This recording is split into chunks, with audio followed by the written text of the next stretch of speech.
అంటున్నా ఆ రామగుండంలో ఉండేది గని కార్మికుడు.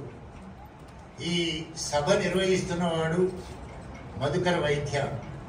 రామగుండంలో ఉన్న ప్రజలను మొదట చైతన్యవంతులను చేయడానికి విద్యార్థి దశలోనే ప్రారంభించిన వాడు. ఆ కార్యకర్త స్వభావము కమ్యూనిస్టు ఉద్యమాల ద్వారా నాకు లభించిందని కూడా చెప్పుకుంటాడు.